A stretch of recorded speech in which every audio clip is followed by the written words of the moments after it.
Hello and welcome dear student, मैं Manish Sharma math के इस लेक्चर में आप सभी का स्वागत करता हूं। बच्चों आज आपके इनफाइनाइट सीरीज का लेक्चर नंबर 2। प्रीवियस लेक्चर में बच्चों मैंने आपको ये बताया था भी इनफाइनाइट सीरीज क्या होती है और उसकी कन्वर्जेंसी कैसे चेक करनी है। उसके लिए आपको मैंने कुछ क्वालिटीज़ बताई थी उसकी। जो नंबर 1 भी मैंने कहा था कि यदि कन्वर्जेंट कोई सीरीज है, इनफाइनाइट सीरीज है, यदि वो कन्वर्जेंट है तो उसकी एक क्वालिटी आपको दिखेगी कि उसके फिक्स टर्म के बाद की जो टर्म है वो लगभग आपको जीरो ही दिखेगी। जैसे मान लीजिए यदि कोई सीरीज है x1, x2, x3, एक फिक्स्ड टर्म xn0 के बाद जितनी भी टर्म आपको दिखेगी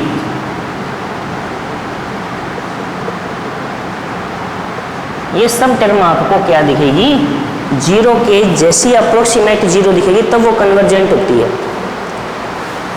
एक आपको ये बताया था कि यदि आपका के जो इनफाइनाइट सीरीज है वो उसका टर्म एक फिक्स टर्म के बाद सदैव छोटा होता जाए तो भी वो कन्वर्जेंट है। यदि फिक्स टर्म से सदैव सारे टर्म बड़े आए तो वो डाइवर्जेंट यानी अपसारी है। तो कुछ आपको बातें मैंने लिखवाई थी जो आपको मैंने नोट करने के लिए भी कहा था। तो अब उससे रिलेटेड एक एग्जाम्पल करते हैं, फिर आगे कॉची के प्रिंसिपल के ऊपर आज हम चर्चा करेंगे।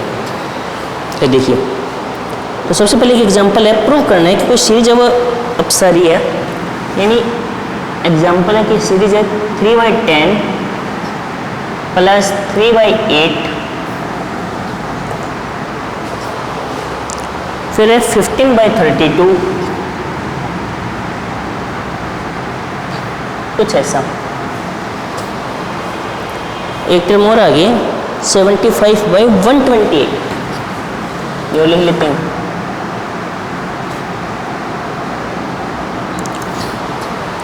तो आप ये देखिए ये जो इसके 3/10 से 3/8 इससे ग्रेटर देन होगा या नहीं होगा। अब आपको कैसे तो जो याद रखना, थोड़ा संख्याओं का नॉलेज आपको होना चाहिए कि नीचे वाली संख्या जैसे जैसे बड़ी होती जाएगी वो जो मेन रिजल्ट है वो एक्चुअली छोटा होता जाएगा, ठीक है। और 3/10 से 15/32 सॉरी इसको ये 3/8 ये 15/32 इससे बड़ा होगा। अब आपको सर क्यों, जैसे ऊपर वाले को मैं बनाऊँ 5 से मल्टीप्लाई करूँगा 15 होगा तो नीचे 40 होना चाहिए, 32 यानी इससे बड़ा है। ये 5 से मल्टीप्लाई करूँगा तो 15, इसका 160 होना चाहिए। यानी जो प्रत्येक टर्म है वो स्टार्टिंग टर्म से बड़ी होती आ रही है, स्टार्टिंग टर्म से बढ़ती हुई आ रही है। तो यहाँ से बच्चों रिजल्ट क्लियर पता चल जाता है जो ये सीरीज है वो क्या होगी, डाइवर्जेंट। कन्वर्जेंट यानी डाइवर्जेंट यानी अपसारी, ठीक है। यदि कोई बच्चा इंग्लिश में प्रॉब्लम हो तो डाइवर्जेंट का मतलब होता है अपसारी। कोई बच्चा कहे सर कन्वर्जेंट को कैसे चेक करें, तो कन्वर्जेंट बच्चों इस क्वेश्चन से ही पता चल गया हमको कि यदि टर्म कम होती आई।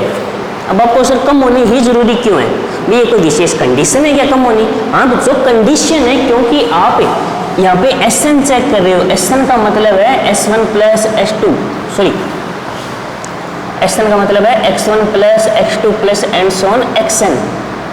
अब आप पर टर्म को ऐड करते हुए जा रहे हो, यदि वो बड़ी होती जा रही है तो योग इन्फिनिटी की ओर जाएगा। तो योग फाइनाइट वैल्यू आनी चाहिए। फाइनाइट वैल्यू कब आएगी, जब आपकी टर्म कम होती जाए। यदि वो बढ़ती हुई जा रही है तो आप उनको बढ़ाते जाओ, क्योंकि जो फॉर्मूला होता है वो होता है limit n tend to infinity के ऊपर आप चेक करते हो। कहाँ चेक करते हो, n टेंड टू इन्फिनिटी के ऊपर आप चेक करते हो। तो इतने बात आपको सोचिए कि यदि पद लगातार बड़े होते जा रहे हैं, यानी जो टर्म है वो लगातार बढ़ती हुई जा रही है, ग्रेटर होती जा रही है, तो आंसर जो क्या होगा वो इन्फिनिटी की ओर ही तो जाएगा। हाँ कम होती जाए तो वो फाइनाइट वैल्यू पे आना चाहिए। तो ये फिक्स कंडीशन मान सकते हैं कि जो टर्म है वो रेगुलरली कम होनी जरूरी है। यदि ऐसा है तब तो वो कन्वर्जेंट है। यदि बढ़ती हुई जा रही है तो बच्चों देख सोचने की जरूरत नहीं है, वो डाइवर्जेंट फिक्स है, ठीक है। बस समझ आई। चलो इससे रिलेटेड एक आधा और एग्जाम्पल करते हैं, आपकी बुक का ही है, जिनके बारे में आपको बताना है कि वो कन्वर्जेंट है या डाइवर्जेंट, ठीक है। बुक के ही क्वेश्चन है, सेकंड ए एक्सरसाइज के क्वेश्चन है बच्चों नंबर 1 कि 1 upon 1 square plus 1 upon 2 square plus 1 upon 3 square, इस तरीके से क्वेश्चन नंबर 1। फिर क्वेश्चन नंबर 2 1 प्लस 2/3 प्लस 2/3 का होल स्क्वायर एंड सो चलता रहेगा। एक बार इन दो पे आप फोकस करने की कोशिश कीजिए, आपको बात समझ आ जाएगी सारी। इन दो क्वेश्चन के ऊपर फोकस करो कि कन्वर्जेंट है या डाइवर्जेंट है, यानी अभिसारी है या अपसारी है। तो पहली सीरीज को देखो, ये आएगा 1 1/4 1/9, नेक्स्ट स्टेप पता चल गया होगा 1/16, वो 1/25। तो आप देख सकते हो रेगुलरली जो टर्म है वो कम होती जा रही है। इसकी जो टर्म्स है वो रेगुलरली कम होती जा रही है, नहीं होती जा रही है, यानी रेगुलरली जो इसकी टर्म है वो ये इससे छोटी होगी, ये इससे छोटी होगी, ये इससे छोटी होगी, रेगुलरली कम होती जा रही है। तो यहाँ से एक रिजल्ट बन जाएगा, क्या बन जाएगा कि दी गई सीरीज कन्वर्जेंट है यानी अभिसारी है। क्यों? क्योंकि इस तरीके से जाने के बाद आप फिक्स टर्म मान लो, जैसे 100 आएगा, यदि मान लो 10 आए तो 10 या 1/100 हो जाएगा। 1/100 होता है 0.01। यदि मान लो आप इसे नेग्लेक्टेबल नहीं मानते हो तो 100 जो टर्म होगी, 100 जो टर्म है ये आएगी 1/12340 आएगी, यानी 1.0001। ले लो, यानी इस टर्म के बाद की जो वैल्यू है वो लगभग 0 होती जा रही है। तो बच्चों यहाँ से आपका जो रिजल्ट है वो इतना तो फिक्स हो जाता होगा कि ये जो सीरीज है वो क्या होगी, डाइवर्जेंट, सॉरी कन्वर्जेंट होगी। बात समझ आ गई होगी। ये आप देखो तो जीपी है, गुणोत्तर श्रेणी है, और इनफाइनाइट सीरीज में उसका फॉर्मूला होता है a/1 - r। तो इसका जो आंसर होगा वो अप्रोक्सीमेशन 3 आएगा। ले लो, आंसर ही 3 आ रहा है, फाइनाइट वैल्यू है, ठीक है, सम।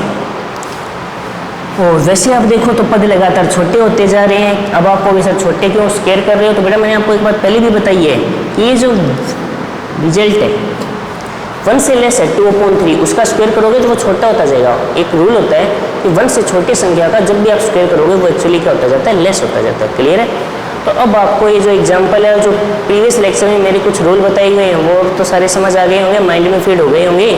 अब तो कोई दिक्कत नहीं रही होगी, बस सिंपल सी प्रोसेस है, आप उन प्रोसेस को फॉलो करते जाइए, ठीक है। तो अब आगे बढ़ते हैं आपके कोशी के प्रिंसिपल के ऊपर। यदि आपको याद हो जो आपका फर्स्ट चैप्टर था इसका, उसके अंदर मैंने आपको बताया, ठीक है, उसके अंदर टर्म के ऊपर बात होती है, यहाँ पे सम के ऊपर बात होगी। तो हेडिंग है आपकी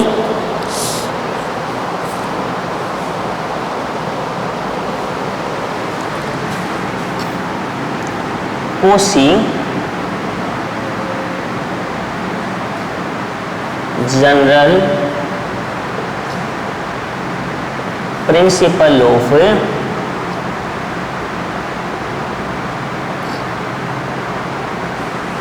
कन्वर्जेंस। कोशी का कन्वर्जेंस का जो जनरल प्रिंसिपल है वो, आइए बच्चों थोड़ा सा पढ़ते हैं, समझते हैं। पीछे वाला याद करो एक बार, चलो पीछे वाले पे फोकस करो, जोर डालो दिमाग पे। आपको क्या बताया था भाई? आपको ये नहीं बताया था कि n नॉट के बाद कोई भी दो टर्म आई, n नॉट के बाद कोई भी दो टर्म आई, उनका जो डिफरेंस होगा xn - xm for all n, m greater than not less than epsilon. तो वही तो बात यहाँ लागू हो रही है, वही तो है। यदि कोई सीक्वेंस कन्वर्जेंट होता है, ये बात तो बच्चों, चलो एक क्वेश्चन रहेगा मेरा आपसे, सोचना, यदि कोई सीक्वेंस कन्वर्जेंट है तो उनका जो सीरीज इनफाइनाइट सीरीज, क्या वो कन्वर्जेंट होगी? यदि कोई सीक्वेंस कन्वर्जेंट है तो उसके टर्म को लेकर जो आप इनफाइनाइट सीरीज बनाओगे, क्या वो कन्वर्जेंट होगी, हाँ या ना? कमेंट सेक्शन में आप इस वीडियो को जब भी आप देखो तो कमेंट में ज़रूर रिप्लाई करें, यस और नो में ही रिप्लाई करें। रीजन आपको है या नहीं है, वो answer plus reason next lecture में आपको मैं बताऊंगा, लेकिन हाँ कमेंट में ज़रूर आप रिप्लाई ज़रूर करें मुझे इस बात को, ठीक है। तो क्या होता है बेटा कि यदि मान लीजिए हमारे पास कोई इनफाइनाइट सीरीज है इस तरीके से, ये एक्स एन नोट, ठीक है, और ये एक्स एन, तो फॉर ऑल यदि मान लीजिए मैं कोई एन नोट ऐसा पद ढूंढ पाऊँ, ठीक है, मैं एन नोट ऐसा ढूंढ पाऊँ यानी एस एन नोट के बाद, यानी for all M greater than N naught comma N greater than N naught, यदि ये बन जाए S N minus S N less than epsilon हो जाए, तो वो सीरीज जो है वो क्या हो जाएगी आपके बच्चों, कन्वर्जेंट यानी अभिसारी हो जाएगी। क्या हो जाएगी? अभिसारी हो जाएगी। बस समझ आई? अब आपके माइंड में एक बात घूम रही होगी, आज हम सिर्फ इस प्रिंसिपल के ऊपर ही चर्चा करेंगे, आगे आज कुछ नहीं पढ़ेंगे, बस इसी को समझने की कोशिश करते हैं। अब आपके माइंड में एक बात आएगी कि सर ये एप्सिलॉन से लेस क्यों हो गई, पद तो बहुत ज़्यादा है, किस तरीके से, तो थोड़ा सा दिमाग लगाओ भाई, यदि ऐसा है तो ये कन्वर्जेंट होगी, ऐसा कन्वर्जेंट है तो ऐसा होगा। तो मैं एक बार ये मान के चलता हूँ, माना कन्वर्जेंट है, समझने के लिए मैं ये मान लिया, मैंने मान लिया जो सीरीज है वो अनंत श्रेणी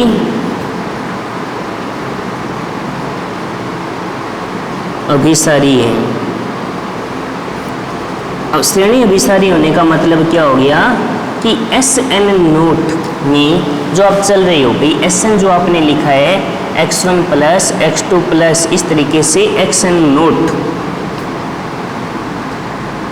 ठीक है, एक्स एन नोट प्लस 1 इस तरीके से एक्स एन तक आओगे। इस टर्म के बाद की ये बच्चों जो सारी टर्म है वो अप्रोक्सीमेट इक्वल क्या होने चाहिए, 0, यानी लगभग 0 जैसी ही आपको दिखाई देगी। इतनी बात समझ आ गई होगी भाई, ये तो मेरा आपको पहले फंडा बताया हुआ है। जब आप एस एन मान लो यहाँ तक आए, फॉर एग्जांपल एक्स एम तक तो आपका सॉरी एक्स एन है, एक बार ये चलो ये 0 होगी, इतना मान के चलते हो ना। अब यदि मैं एस एन लिखता हूँ, एस एन क्या होगा, x1 प्लस x2 प्लस इस तरीके से X N naught plus 1 plus बढ़ता हुआ एक्स एम प्लस ये बढ़ता हुआ एक्स एन तक जाएगा, ठीक है। और एस एम आपका क्या आएगा, x1 plus x2 plus X N naught plus 1 plus ये बढ़ता हुआ एक्स एम तक ही जाएगा। क्लियर है? याद रखना ये जो इसकी बाद की जो वैल्यू जो मैंने यहाँ लिखी है वो अप्रोक्सीमेट इक्वल टू क्या है, 0। तो जब बच्चों आप S N minus S M को पता करोगे क्या आएगा, यहाँ तक की वैल्यू हटा दो, रिजल्ट में आएगा, ये लिखने की वजह मैं सीधा यहाँ पे हटा के लिख रहा हूँ, X M plus 1 X M plus 2 and so on xn for all n comma m greater than n note xn tend to 0 और xm भी tend to 0 ही करेगा। तो ये अप्रोक्सीमेट 0 0 0 0 मिलकर ये अप्रोक्सीमेट वैल्यू जो भी इनकी बनेगी वो लेस देन एप्सिलॉन ही होगी या नहीं होगी, यानी मैं कोई ऐसी फाइनाइट रियल नंबर देख सकता हूँ जो एप्सिलॉन कुछ ना कुछ मेरे को प्राप्त हो जाएगा, यानी जो S N minus S M है वो लेस देन क्या हो जाएगा, एप्सिलॉन हो जाएगा। तो इसका मतलब ये हो जाता है कि यदि कोई श्रेणी है वो अभिसारी है तो वो कोशी श्रेणी के अंदर आएगी, और कोई कोशी के प्रिंसिपल को संतुष्ट करती है तो वो श्रेणी अपने आप क्या हो जाएगी, अभिसारी हो जाएगी। अब आपको सर यदि चलो ये बात, यदि ये पॉसिबल है तो वो क्यों, तो सबसे पहले देखो मैंने आपको स्टार्टिंग में एक बात बताई, हम जो कन्वर्जेंसी चेक कर रहे हैं वो पॉजिटिव टर्म की सीरीज के ऊपर ही चेक कर रहे हैं, ठीक है, नेगेटिव टर्म की सीरीज पे चेक नहीं कर रहे हैं। स्टार्टिंग में मैंने फर्स्ट लेक्चर में आपको ये बात बोली है, इनफाइनाइट सीरीज जो आप कर रहे हो आपकी बुक के अंदर जो भी है वो सिर्फ पॉजिटिव टर्म की है। तो इसका मतलब बच्चों एक चीज़ फिक्स है भी, ये पॉजिटिव ये सब वैल्यू पॉजिटिव है। अब ये चलो फाइनाइट भी हो सकती है इनफाइनाइट भी हो सकती है, इसका फिक्स पता नहीं है।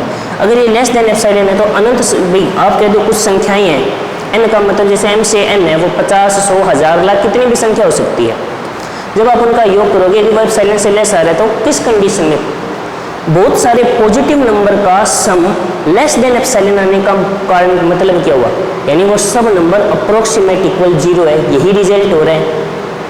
यानी उन सब का सम अप्रोक्सीमेट 0 है पर टर्म 0, और जो हमने हटाई है वो फाइनाइट टर्म हटाई है। यानी n नोट एक फाइनाइट नंबर होता है परिभाषित, ठीक है।